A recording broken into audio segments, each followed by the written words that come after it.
Em permets? I tant. Gràcies. Aquí tens. A veure què trobem avui. Aviam què trobes.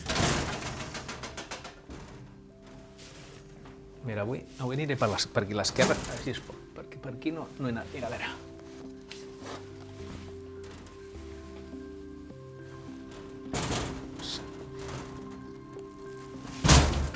Què et sembla? Extraordinari. El que és molt bo, Hòstia, té el seu què, No, jo sí que sé el que has agafat. Sí? Jo sí que ho sé. Doncs mira, fullejant... Cristina, i doncs em ve al cap la figura dels cuidadors, no? De les persones que cuiden. A veure què et sembla. A veure què et sembla. Això, els cuidadors. O les cuidadores. Cuidador o cuidadores, exacte. Sí, són... s'ha d'especificar. Cuidadors de pacients de famílies que estan malaltes, greument malaltes. Terminals amb càncer o demències senils, bàsicament. Això és el central. I també nens amb problemes greus. Són 3 cuidadors complicats. Complicats i perquè d'entrada sembla molt diferent haver d'atendre un nen, no?, que saps que... Sí, però els sentiments que es produeixen són similars. Ah, sí? Hòstia. Sí.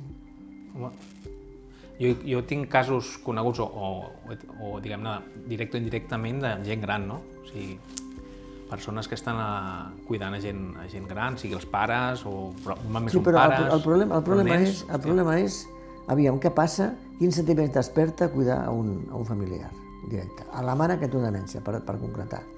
Aviam, quins sentiments... Què passa? Aviam, com va la cosa? Home, jo em puc imaginar que és una sensació d'un esforç que no porta com enlloc, no? Que no avança, que realment dones, però no hi ha ni un retorn, no? No n'hi ha moltes vegades ni un gràcies, perquè si no té la mare no té ni... o el pare sensació de...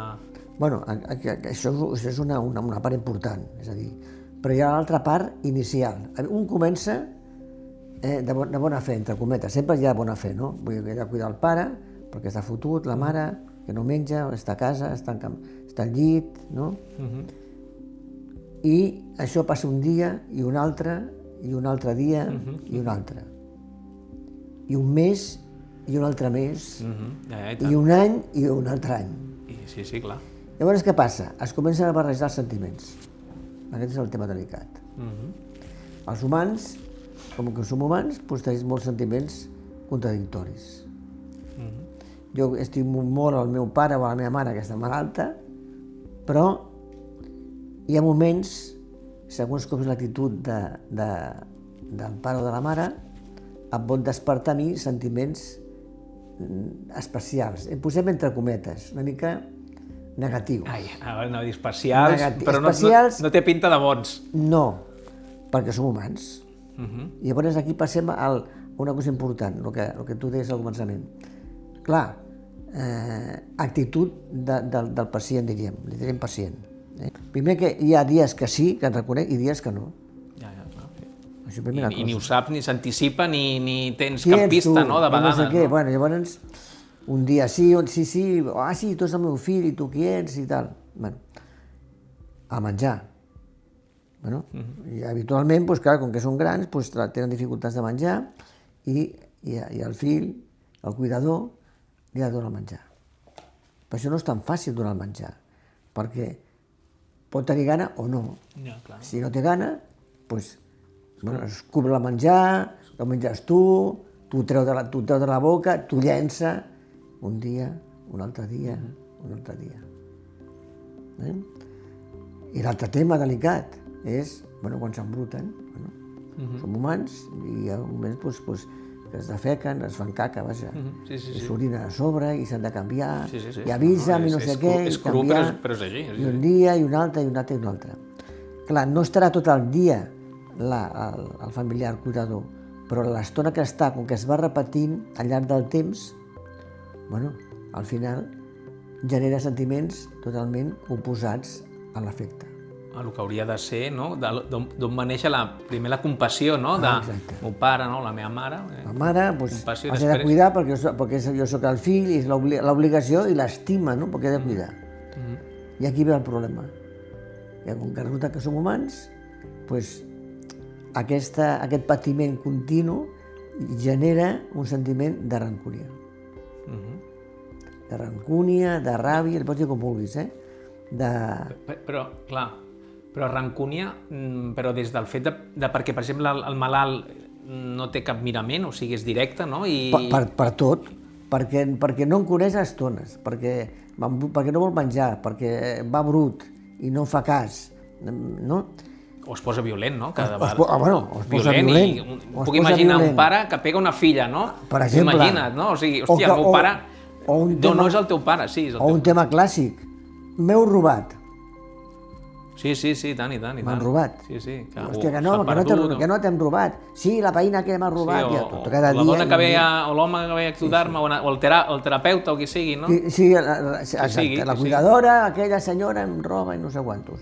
O en canviar coses que això no és meu, les sabates no són meves. Però pot realment crear sospites de que hagi passat.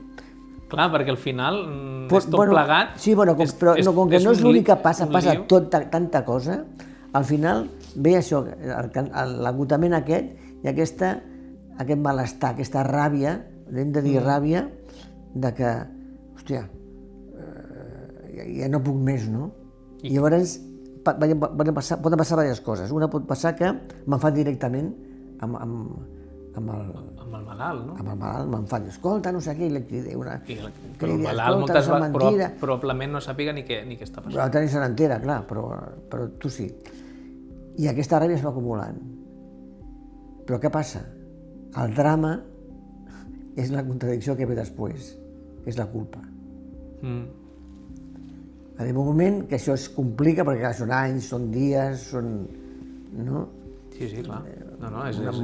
Temporades molt llargues, no? Se't fa etern, no? Segons com. Es fa etern i, com que la ràbia aquesta es va acumulant, crea molta culpa. Com és possible, i el resum és, com és possible que jo, amb el que estimo el meu pare, ara estigui tan emprenyat amb ell? Però no és això només. A mesura que passa el temps, arriba un moment que no passa sempre, però pot passar, de que vinguin desitjos de que es mori. Sí, i tant. Perquè ja no puc més. I ho conec de primera mà, aquesta sensació. No ho diré, evidentment, no? Però amics o família que diu, hòstia, és que tant de bo... Exacte. Però comentaris de dir, s'ha mort no sé què, diu, un problema menys. Exacte. Això ho he escoltat. Sí, però el problema... Això ho he escoltat. Exacte, però el problema no és aquest, el problema és que això, el qui ho diu, se sent culpable, se sent dolent. Sí, clar. Perquè en aquell moment sí... L'allibera el comentari, no? I ja és lògic, tu et diran, sí, és lògic que estiguis cansat, però tu amb la intimitat teva no. O sigui, que el fet que ho manifesti no l'està alliberant. O sigui, que confessi a algú, estic fart, no vull que els meus pares morin. Encara que això, igualment, la culpa no se la treu. La culpa no te la treuen, no? I llavors què passa això? Hi ha una altra complicació aquí, afegida, molt important. Clar, perquè el cuidador no està sol. Habitualment el cuidador hi ha una germana, un germà que no es fa càrrec. Que no es fa càrrec, i també està inclòs aquí. Tema espinós. Tema espinós, qui es fa càrrec? Sí. El més sensible, el que no sé què, el que viu a fora... El que li toca el rol, no? El solter, la soltera, no? Que moltes vegades també... El que viu a prop, hi ha molta gent que tenen els fills que viuen a fora i no poden, no sé quantos, no? I això també genera un mal rotllo molt gran, que encara complica més tota la idea aquesta, tota l'emoció aquesta de ràbia i no puc més. I pot ser que estiguem travessant una etapa social que... Perquè jo recordo, tenia una tieta àvia, soltera, que no sé si es va quedar soltera per això, però d'alguna manera el fet de que quedar-se soltera va cuidar tota la vida dels seus pares. O sigui, semblava que tenia com un paper assignat, no? La família, la seva germana, la meva àvia, es va casar, no? Va tenir els fills i tal, però la meva tia àvia, d'alguna manera, semblava inclús vocacional, no? Es va dedicar a cuidar els pares. Bueno, va renunciar a la seva vida. Va renunciar, a la però seva vida. no semblava... No era un patiment, no era un esforç. No, Bueno, però ara sí es viu com realment, clar, tothom té una vida professional, no?, per desenvolupar, no? Sí, però sempre hi ha algunes famílies de que un renuncia a ser ell mateix i es dedica a cuidar els pares. Però cap on Sobretot, porta això, no? Bueno, sobretot si és un fill que és pacient, que és psicòtic, trastorn mental, perquè llavors, clar, has de renunciar a la teva vida perquè has de cuidar el fill aquell. I cap on et porta això? Cap a segur que et porta algun trastorn, algun desgast o alguna cosa? Home, i el desgast, però sempre arribes al mateix, aquesta rancúnia, aquesta cosa... Llavors què passa? On col·loques la rancúnia aquesta ràbia? Com canalitzes això? Però bueno, els sentiments de la vida han d'estar, o s'han de tocar, o s'han de viure així directament, estic enfadat, estic emprenyat, estic engelosit o el que fos. O han d'anar a alguna banda. Clar, per algun lloc surten. I llavors, per on surten? Pels símptomes que pugui tenir la persona, psicològics, depressió, bàsicament, ansietat, o coses psicosomàtiques. El cos es fa càrrec. El cos és un xollo. Bueno, clar, és un xivato, no? És un xivato, és un receptor del malestar. O sigui que... D'alguna manera, no? I la part més dèbil que tingui la persona, bueno, doncs aquesta part es farà càrrec. No és perquè sí que la gent té infarts als 40 anys o als 50. Sempre hi ha una raó de base. Déu-n'hi-do. És a dir, que la cosa no és fàcil. El tema és complicat, I el que jo em... totalment... no desconegut, però sí que d'alguna manera no sabem les conseqüències, no? Però jo em pregunto, inclús després de que la persona es mori... Bueno, aquest és el prem. Què passa, no? T'alliberes, no t'alliberes? No, al revés, aquest és el drama. O sigui, és de per vida el fet que tinguis un... Aquest és el drama, que quan aquesta persona... Ara estem parlant de sentiments que són inconscients, involuntaris. Això que estem parlant, la gent no acostuma a pensar-ho. No, clar, que et venen, no? Ho té al cap, se sent culpable, però ho nega i tal. Però quan desapareix la persona, bueno, és una trampa mortal, perquè llavors no hi ha redenció, no hi ha perdó. No em puc perdonar, perquè ja no hi és l'altre. Ja no hi ha l'altra persona, no? No puc fer res ja més. I llavors què passa? Ve la depressió, són depressions molt greus. Hòstia. Depressions ja profundes, perquè no s'ha pogut... Allò famós que sempre diu, llàstima, meu pare va morir, no vaig poder parlar amb ell. Sí. No, és que jo sé gent que ha estat 20 anys cuidant algú i quan es mora no vaig fer prou. Exacte. No vaig estar... Dius, per l'amor de... Com que no vas fer prou? Perdona? 20 anys de la teva vida. Clar, i sempre... No vaig fer prou, quan es va morir encara... Sí. Dius, què dius? Sí, clar, perquè un sempre té la impressió això que ha quedat enfadat, ha quedat un ressentit. Ferit, no? Clar. Sí. El tema és què es pot fer amb això. Això anava a dir, clar. Perquè ara estem aquí parlant... La bona notícia, no? Clar, perquè... Quina és? No, i és curiós perquè no és tan complicat, això. No. Molt interessant, clar. No és complicat en un sentit, diríem, psicològic, no? Perquè es tracta de que alguna persona... Clar, jo ara parlo de sanitaris, dels serveis sanitaris, clar. Que això, amb aquest tipus de temes, poden ajudar tant siguin infermeres, metges, infermeres, auxiliars, psicòlegs, que treballen en les àrees bàsiques, poden fer-ho. Això no ha de ser només el metge, perquè això en realitat és sentit comú. Vols dir el tractament, no té que ser especialitzada, vols dir, no? Que pot ser infermeria, és una... Infermeria, per exemple... Primària, no? Atenció primària. Infermeria ho fa. Bueno, si estan preparades, clar. Ho fa. Com es fa? Es pot fer, per exemple, a nivell de grups. Actualment es fan grups de cuidadors i va molt bé. Per què? Perquè es farà el grup, tu convoques el grup i només que un digui això, jo m'he sentit culpable, ja està. Els altres ja poden reconèixer-ho, es calmen, doncs a mi em passa igual, ho poden compartir, és brutal, el canvi és brutal i no és tan complicat fer-ho. No. Perquè un cop ho dius, home, llavors el coordinador, l'infermera o algú dirà, home, som humans, un acord, perquè clar, saps el que passa? Que amb el ser humà hi ha el perill, sempre tenim la por de que de no poder diferenciar el que és imaginar del que és fer. Si imagino que vull matar el pare, Ja, és que l'estic matant ja. Ja, enverinar-lo. Pecado mortal. Ja està, ja l'estic liquidant. Ja. Quan és saludable, d'altra Quan- banda, no? Exacte, perquè és una mica sortida... al final dius, hòstia, és que és la part creativa només de la faltaria, persona, no? amb el fons, no? Que tu puguis imaginar fer una cosa Clar, i no fer-la. clar. Si no, els escriptors què farien? Tots dolents, els escriptors? Sí, clar, no. Sí. Que són? Sí. Sí, imaginació. El que passa és que tenen una llicència, no? Al final estan escrivint, és un acte creatiu. Una persona que té algú a càrrec, no? No, clar que sí, això és una cosa... Té un punt... un però punt inconscient, però quan es fa conscient... Té certa... Però quan es fa conscient amb el grup o individualment, no? Home, el canvi és brutal, perquè és tan lògic i tan humà sentir aquesta barreja de sentiments que quan t'adones et calmes bastant ràpid. Jo quasi diria que això no és malaltia, sinó que és una cosa de sentit comú que s'ha d'acabar d'ajustar. Però, i a més, dius que la teràpia de grup, no? Estàs parlant? Sí, és molt més efectiva, potser, o individual. que un. Ah, sí? O individual, és igual. Parlar amb... Però estic deprimit, mira... Però no un amic, no?, que li expliques això, sinó algú que tingui una certa preparació, no? Si és un amic que entén això i ha tingut una bona experiència, també...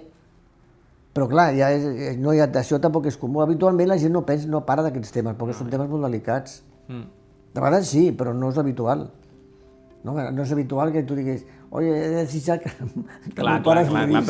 Però a més ha de ser una cosa continuada, no? Perquè si tu estàs 15, 12, no sé, 20 anys amb això... Per anar bé, ho has d'anar traient d'alguna manera. Per anar bé, tots els cuidadors haurien de tenir un recolzament psicològic, automàticament.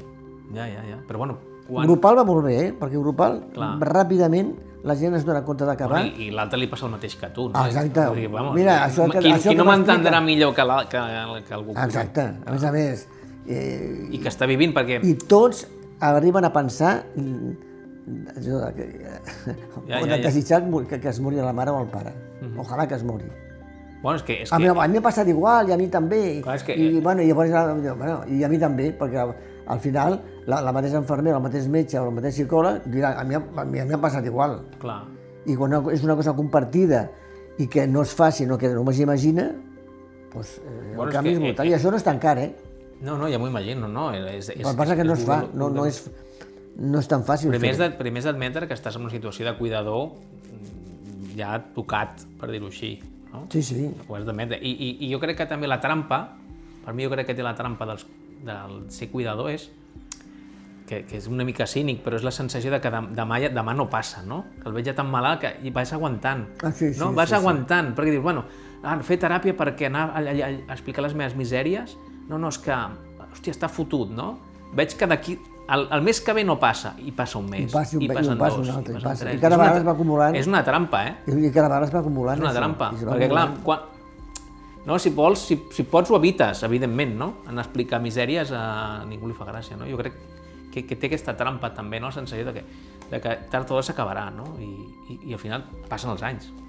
Sí, i això, i apareixen els símptomes, hi ha molts símptomes, no? Dels cuidadors, tots tenen alguna cosa que els angoixa.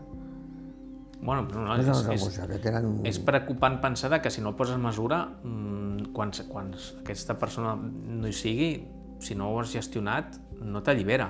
No. Això és clau, No, al revés, pot quedar molta culpa. Pitjor, no? Molta culpa i molta sensació de... Perquè clar, si hi ha culpa, ha d'haver un càstig. Ja, ostres, clar. I si no hi ha càstig, doncs la culpa no s'allibera. I quin càstig? Home, està malalt. La depressió, la cosa psicosomàtica, no sé quantos... Bueno, qualsevol... És una manera de purgar la culpa o de... Home, tota cosa, si ens hem equivocat, doncs ens han de castigar. El jutge de dintre és molt bèstia, Bueno, interessant. Jo crec que un dels missatges ha de ser que la gent prengui consciència i que anar a consultar... I l'altre tema, que no se'ns passi, que és molt important, perquè és el tema de... Clar, ara estem parlant de cuidador, però i el cuidat? Bueno, no, clar, evidentment. El cuidat Aviam, un sempre pensa que el que està demenciat o que està a les últimes, que està fotut, sempre està fotut, i no és veritat. Hi ha estones que estan lúcids, Que connecta, no? O que connecten i se n'entenen de tot, que després ja es desconnecten. I això també s'ha de tenir en compte. Quan la qualitat vols dir... Bueno, Però perquè ho aprofiti el cuidador o... No, que el cuidador sàpiga que no sempre està demenciat Bueno, i quan s'obre aquesta finestra de que no del lloc que connecten, és una oportunitat per què, no? Bueno, per connectar amb ell. Per connectar... Però clar, per connectar amb ell tu has d'estar molt tranquil. I no ho estàs. I no ho estàs. No ho estàs, no? Ja, potser quan és lúcid llavors li fiques potser més, no? Quan tens la sensació millor que ara està receptiu, dius, escolta, ara vaig a per tu, no? Allò que m'has dit abans, no sé què. I a més és més dolorós, clar. Sí. L'altra persona. Sí, perquè el patiment que tenen ells, aquests pacients, diríem, doncs, hòstia, és gran perquè es troben que ningú els entén, ni papa, perquè, clar, això que explicaves abans, no? Bueno, pregunten moltes coses, perquè es volen reassegurar, perquè tenen la impressió que ningú els entén. No, és que clar, és que no estan... No, Déu-n'hi-do, és un tema complex i molt comú, perquè... I molt comú, i mira, just anava a dir, o sigui, nosaltres venim d'unes famílies que eren 8, 9 germans, no? Els avis. Nosaltres ja som menys, però és que ara estem en una societat de fill únic gairebé. O sigui, el missatge és feu els deures perquè un de cada molts, un de cada pocs, vull dir, serà cuidador o cuidadora, perquè fills únics vol dir que te toca, sí o sí. Exacte. I per tant, aquí hi ha feina, no?, de consciència d'aquesta realitat, no?, de que la medicina fa que també la gent, evidentment, no la medicina, els treballs, la vida, no?, que vius més anys i probablement arribis més cascat i et mantenen en vida, no? Patologies que eren terminals ara poden... Et curen una cosa i et foten una altra, no? I ara hi ha molta gent que té 100 anys. Aquí a Catalunya no sé si hi ha 20.000 persones, és brutal. Quan jo era estudiant hi havia 200, ara hi ha no sé quants mils. És brutal, Bueno, molt interessant, el santuari, el que dona, Sí, parlar de perquè és que la gent és com santa, És com si la gent fos un sant, Sí. Et torno el llibre, Et torna, sí. Té la clau. Ai, la clau, el coneixement, que si no el pots atessorar. Molt bé, doncs... Som-hi.